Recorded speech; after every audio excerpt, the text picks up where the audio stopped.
নমস্কার বন্ধুরা, কেমন আছে সবাই? এপার বাংলার মুখরোচক রান্না চ্যানেলে সবাইকে স্বাগত।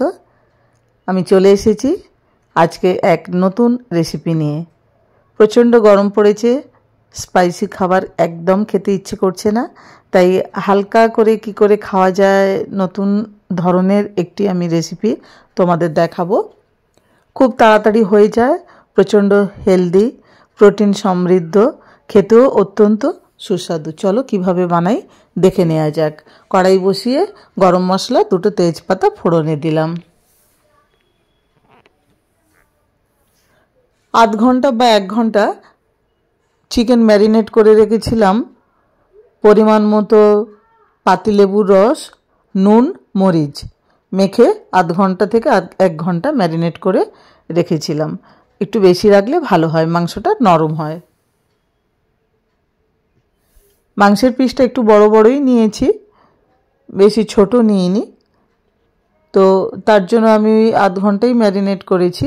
ম্যারিনেটেড হওয়ার পরে পুরো মাংসটা দিয়ে দিলাম, চিকেনটা দিয়ে দিলাম, দিয়ে ভালো করে কষিয়ে নেব।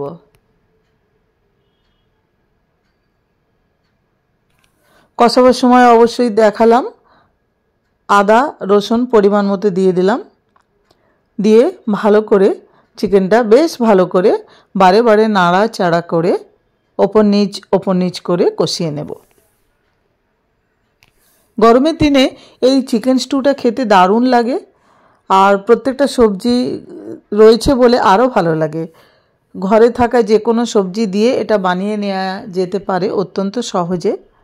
একেবারেই স্পাইসি না, হালকা, অথচ খেতে অত্যন্ত ভালো। তোমরা রুটি দিয়েও খেতে পারো, পরোটা দিয়ে খেতে পারো, গরম ভাতেও খেতে পারো। গ্যাস মিডিয়াম করে রেখেছি। এই পর্বে গ্যাস হাই করিনি, কারণ এটা নিচে লেগে যেতে পারে, আদা রসুন দেয়া আছে।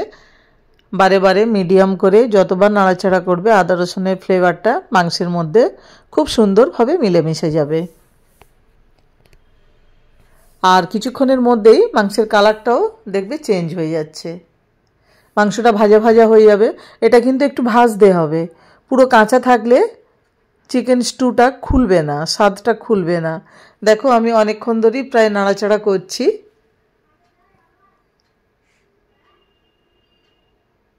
গরম মশলা, আদা রসুন প্রত্যেকটা ফ্লেভার মাংসের মধ্যে সুন্দরভাবে মিলেমিশে একটা অদ্ভুত সুন্দর গন্ধ ছাড়বে। ইতিমধ্যে সুগন্ধে ঘর ভরে গেছে, তো আরও কয়েকবার নাড়াচাড়া করে নেব। কি সুন্দর দেখো, কালারটা আস্তে আস্তে চেঞ্জ হচ্ছে।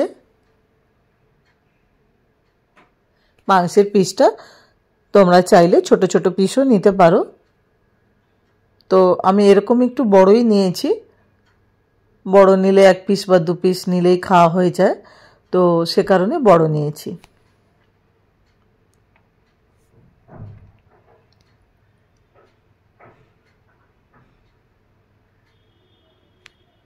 এখানে আর অন্য কোনো মশলা অ্যাড করিনি, শুধুমাত্র গরম মশলা, অল্প তেল ছিল আর আদা রসুন, ব্যাস এইটুকু। হলুদ তো দিইনি, লঙ্কাও দিইনি, কিছুই দিইনি।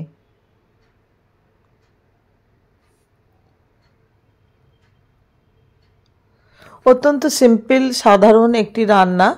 অনেকেই হয়তো বাড়িতে চিকেন স্টু বানিয়ে থাকো, কিন্তু এরকম এতগুলো সবজি সহযোগে হয়তো বানাও না। তো গরমের দিনে আমার মনে হলো সবজি রয়েছে ঘরে, যা সেই মতো চিকেনও এসেছে, চিকেন স্টু বানিয়ে নিই, একবারই হয়ে যাবে। চিকেন ভাজা হয়ে গেছে, কালারও ছেড়ে দিয়েছে, দেখো কি সুন্দর কালারটা চেঞ্জ হয়ে গেছে। আমি প্রেসার কুকারে তুলে নিচ্ছি। প্রেসার কুকারে দিয়ে দিয়েছি গরম জল, ফোটানো গরম জল পরিমাণ মতো ঢেলে দিলাম। যেহেতু মাংসের পিসগুলো বড় বড়, আমি ডান দিকে ছোট ওভেনে বসাবো। 3টে থেকে 4টে সিটি দিয়েছি, কারণ চিকেন স্টুয়ের মাংস যত নরম হবে, মুখে গলে যাবে, ততই খেতে ভালো লাগবে। যদি ছেড়ে যায়, খুলে যায়, তাতেও কোনো অসুবিধে নেই, খেতে খুব ভালো লাগবে। ফোটানো গরম জল দিয়ে দিলাম। ঢাকনা এঁটে আমি 4টে সিটি দিয়ে নেব। এটা নিজের মতো দিয়ে নেবে, যে যেমন নরম খাবে পছন্দ করবে, তাতে কোনো অসুবিধে নেই। ততক্ষণ সিটি হোক, আমি আরেকটা ওভেনে কেটে রাখা সবজি এটা কষিয়ে নিই। দেখো অল্প তেল ছিল, চিকেনটা তুলে নেওয়ার পরে ওই একই তেলে সবজি অ্যাড করলাম। আলু, পেঁয়াজ, গাজর, বিনস, ক্যাপসিকাম, টমেটো, এতগুলো সবজি কাটা ছিল। ঘরে যে কোনো সবজি দিয়েই করা যায়, ঘরে যা যা সবজি থাকবে তাই তাই দিয়ে করা যেতে পারে। এর জন্য আলাদা কোনো স্পেসিফাই কোনো সবজি নেই যে এটা দিতেই হবে ওটা দেয়া যাবে না, এরকম কোনো ব্যাপার নেই। ঘরে যার যেমন সবজি থাকবে দিয়ে করা যেতে পারে। সবজি আমি অনেকগুলোই মিশিয়েছি, আলু, পেঁয়াজ, গাজর, বিনস, টমেটো, ক্যাপসিকাম, 6 ধরনের সবজি মিশিয়েছি। আরও একটু সবজি মেশাবো, একটু ভাজা ভাজা কষা কষা হয়ে গেলে। আর এতটুকু তেল অ্যাড করিনি, গ্যাস মিডিয়াম করেই রেখেছি। নুন দিয়ে দিলাম সবজি থেকে যাতে তাড়াতাড়ি জল ছাড়ে। মেটে আমি মূল চিকেনের সঙ্গে ভাজিনি, পরে ভেজে নিয়েছি। সবজির সঙ্গে দেখো রয়েছে, কারণ মেটে প্রেসারে দিলে একদম গলে মানে মিলেমিশে একাকার হয়ে যাবে, সেই জন্য মেটেটা আমি আলাদা ভেজে সবজির এখানেই রেখেছি। সবজিগুলো এরকম একটু বড় বড় কেটেছি। এখনই এবার আরেকটা সবজি অ্যাড করছি, বেশ খানিকটা পেঁপে। কাঁচা পেঁপে শরীরের জন্য ভীষণ উপকারী। পেঁপেটাও টুকরো টুকরো করে কাটা ছিল, পেঁপেটা এর সঙ্গে অ্যাড করে দিচ্ছি। যেহেতু আমার তেল বেশি নেই, সে কারণে টাইট হয়ে এসছে অনেকটা সবজি। অল্প একটু জল মেশালাম, জল মিশিয়ে সবজিটাকে ভালো করে কষিয়ে নেব।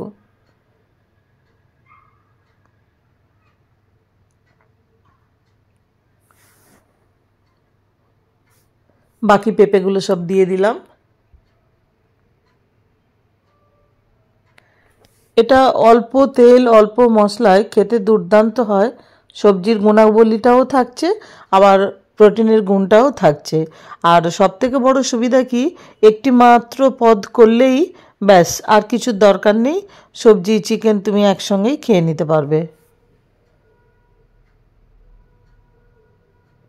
এটাই একমাত্র সুবিধা। আর স্টু তো এমনিতে খেতেই ভালো লাগে, কোনো অসুবিধা নেই। বাচ্চারাও এরকম স্টু বানিয়ে দিলে চেটেপুটে খেয়ে নেবে। আর স্পেশালি এটা বড়দের স্বাস্থ্যের জন্য ভীষণ ভালো। যারা একটু বয়স্ক মানুষ, যারা সুগার পেশেন্ট, যাদের থাইরয়েড আছে, তাদের জন্য ভীষণ ভীষণ উপকারী। এরকম একটি পদ অতি সহজে বানিয়ে নেওয়া যেতে পারে। বাটারও দেবো অল্প, জাস্ট 1 চামচের মতো একটু বাটার দিয়ে দিলাম। গ্যাস কমানোই আছে, বাটারের স্মেলটা যাতে ইনট্যাক্ট থাকে। 2 একবার সবজির সাথে কষিয়ে নেব।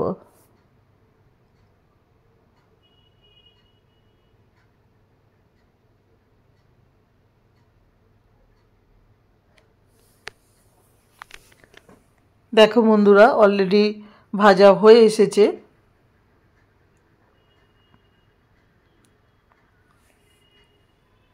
ভাজা হয়ে গেছে। এবারে প্রেসার কুকারেও আমার সিটি পড়ে গেছে।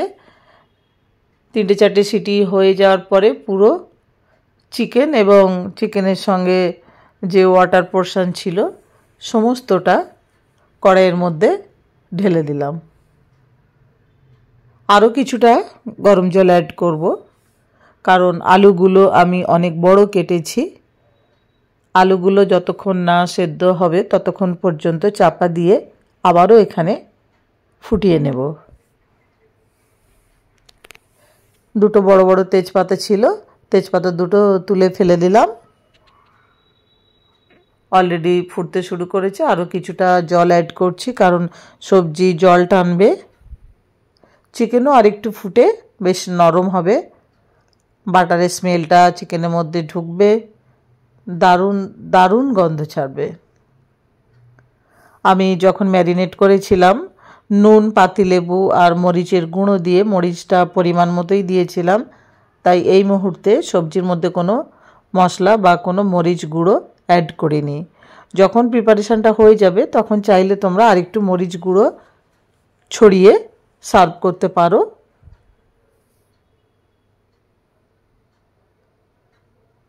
সেটাও খেতে অত্যন্ত সুস্বাদু হয়।